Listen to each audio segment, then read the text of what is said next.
খোদ পশ্চিমা বিশ্লেষকরাই বলছেন এমন সব কথা।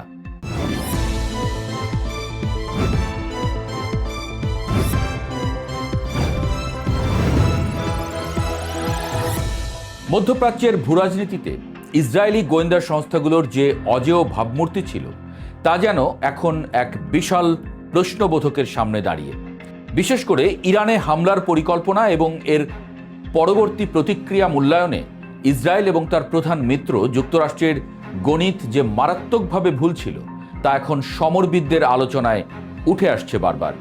বিশ্লেষকদের মতে তেল আবিব এবং ওয়াশিংটন এমন কিছু কৌশলগত ধারণা নিয়ে এগোচ্ছিল যা বাস্তবতার সঙ্গে সঙ্গতিপূর্ণ ছিল না। আর এই ভুল অনুমানের উপর ভিত্তি করে নেওয়া সিদ্ধান্তগুলোই এখন বুমেরাং হয়ে ফিরে আসছে। ট্রাম্প প্রশাসনের আমলে ইসরায়েলি সামরিক সক্ষমতা এবং তাদের গোয়েন্দা তৎপরতা নিয়ে অনেক প্রশংসা শোনা গেলেও বর্তমান সংঘাতের ময়দানের ভিন্ন চিত্র ফুটে উঠছে। সমরবিদদের মতে ইসরায়েলি গোয়েন্দারা পরপর 3টি বড় ধরনের কৌশলগত ভুল করেছেন। তাদের প্রথম ভুলটি ছিল গত বছরের জুন মাসে। সে সময় ইসরায়েলি নীতি নির্ধারকদের ধারণা ছিল একটি ডিক্যাপিটেশন স্ট্রাইক বা শীর্ষ নেতৃত্বকে লক্ষ্য করে সুনির্দিষ্ট হামলা চালালে ইরানের শাসন ব্যবস্থা তাসের ঘরের মতো ভেঙে পড়বে। তারা বিশ্বাস করেছিল কাঠামোর উপর থেকে নেতৃত্ব সরিয়ে দিলেই পুরো রাষ্ট্র ব্যবস্থা ধসে যাবে। কিন্তু বিশ্লেষকরা বলছেন ইরানের শাসন ব্যবস্থা একক কোনো ব্যক্তির উপরে যতটা না নির্ভরশীল তার চেয়ে অনেক বেশি আদর্শিক এবং প্রাতিষ্ঠানিক কাঠামোর উপর দাঁড়িয়ে, যা ইসরায়েল বুঝতে ব্যর্থ হয়েছে। ইসরায়েলি গোয়েন্দাদের দ্বিতীয় বড় ভুলটি ধরা পড়ে চলতি বছরের জানুয়ারিতে। সে সময় ইরানের অভ্যন্তরে একটি কৃত্রিম এবং পরিকল্পিত বিদ্রোহের আবহ তৈরি করার চেষ্টা করা হয়েছিল। উদ্দেশ্য ছিল বিশ্ববাসীর কাছে এমন একটি চিত্র দাঁড় করানো যেন ইরান রাষ্ট্রটি ভেতর থেকেই ভেঙে পড়ার দ্বারপ্রান্তে পৌঁছেছে। পশ্চিমা গোয়েন্দা সংস্থাগুলো মনে করেছিল অর্থনৈতিক চাপ এবং মনস্তাত্ত্বিক যুদ্ধের মাধ্যমে জনগণকে রাস্তায় নামিয়ে আনা সম্ভব হবে। কিন্তু সমরবিদদের বিশ্লেষণ বলছে এই পরিকল্পনাটি ছিল মূলত বাস্তবতা বিবর্জিত। যদিও প্রথম দিকে ইরান সরকারের বিরুদ্ধে ফুঁসে উঠেছিল জনতা, কিন্তু তার পরপরই দেখা গেল আবার সরকারের প্রতি সমর্থন জানিয়ে লাখো মানুষ নেমে এসেছে রাস্তায়। তৃতীয় ধাপে ইসরায়েল ডোনাল্ড ট্রাম্পকে ইরানের সর্বোচ্চ ধর্মীয় নেতাকেও লক্ষ্য করে আরেকটি ডিক্যাপিটেশন স্ট্রাইক চালানোর জন্য উৎসাহিত করে। তাদের ধারণা ছিল ইরানে একটি স্বতঃস্ফূর্ত জনসমর্থন তৈরি হয়ে আছে যারা তথাকথিত স্বাধীনতার জন্য অপেক্ষা করছে, যারা মধ্যপ্রাচ্যে আমেরিকার ভূরাজনৈতিক পরিকল্পনার অংশ হতে মুখিয়ে আছে। কিন্তু হামলার পর দেখা গেল সম্পূর্ণ উল্টো চিত্র। বিশ্লেষকরা বলছেন লাখ লাখ মানুষ প্রতিশোধের দাবি নিয়ে রাস্তায় নেমে আসায় ইসরায়েল এবং যুক্তরাষ্ট্রের পুরো অঙ্কটাই পাল হয়ে গেছে। জনগণের এই স্বতঃস্ফূর্ত অংশগ্রহণ প্রমাণ করেছে যে বিদেশি হস্তক্ষেপের মুখে ইরানিরা তাদের অভ্যন্তরীণ মতভেদ ভুলে একতাবদ্ধ হতে পারে।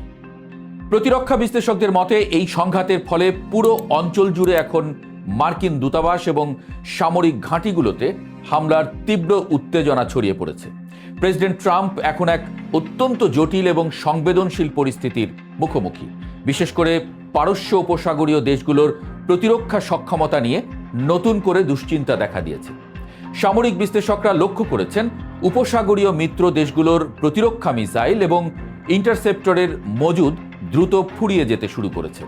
এই ঘাটতি মিত্রদের জন্য বড় ধরনের নিরাপত্তা ঝুঁকি তৈরি করছে, যা যুদ্ধের দীর্ঘসূত্রতাকে আমেরিকার জন্য প্রতিকূল করে তুলেছে। ইসরায়েলের প্রতিরক্ষা ব্যবস্থার সীমাবদ্ধতা নিয়েও এখন মুখ খুলছেন বিশেষজ্ঞরা।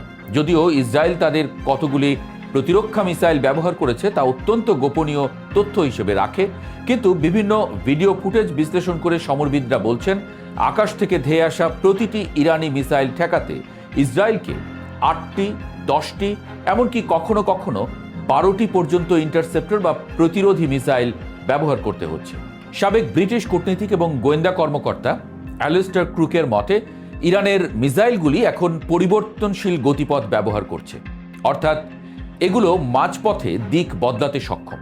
এর ফলে ইসরায়েলের অত্যাধুনিক প্রতিরক্ষা ব্যবস্থাও এগুলো শনাক্ত এবং ধ্বংস করতে হিমশিম খাচ্ছে। এর সোজা অর্থ হল ইসরায়েল তার প্রতিরক্ষা মিসাইলের মজুদ অত্যন্ত দ্রুত গতিতে ব্যয় করে ফেলছে, যা দীর্ঘমেয়াদী যুদ্ধের জন্য মোটেও সুখকর নয়। কেবল মিসাইল নয়, টমাহক মিসাইলের ক্ষেত্রেও একই ধরনের সংকটের আভাস পাওয়া যাচ্ছে।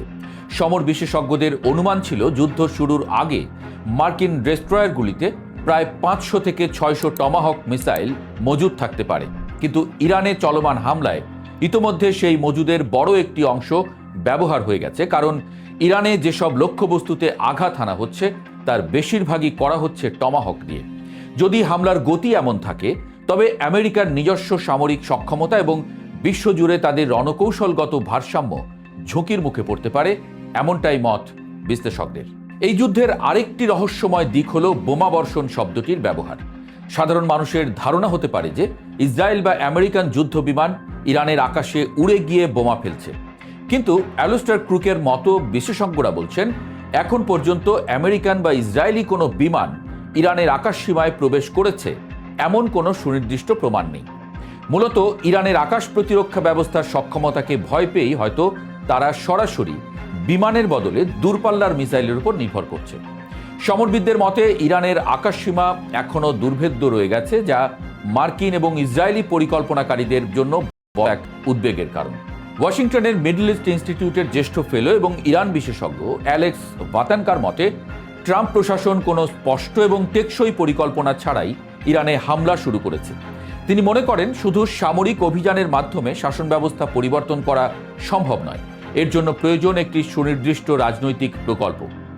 ভাতানকার সতর্ক করে বলেন, যদি শাসন ব্যবস্থা পরিবর্তনের উদ্দেশ্য থাকে তবে এটি 4 দিন বা 4 সপ্তাহের কোনো অভিযান হবে না। এটি একটি দীর্ঘস্থায়ী এবং রক্তক্ষয়ী লড়াইয়ে পরিণত হতে পারে। ট্রাম্প অতীতে ইরাক যুদ্ধকে আমেরিকার বড় ভুল বলে অভিহিত করলেও এখন তিনি নিজেই ইরান নিয়ে একই ধরনের অনিশ্চয়তার দিকে এগোচ্ছেন কিনা সেই প্রশ্ন তুলেছেন এই বিশ্লেষক। ডেমোক্র্যাট এবং বিরোধী শিবিরের বিশ্লেষকরাও এই যুদ্ধের লক্ষ্য নিয়ে প্রশ্ন তুলেছেন।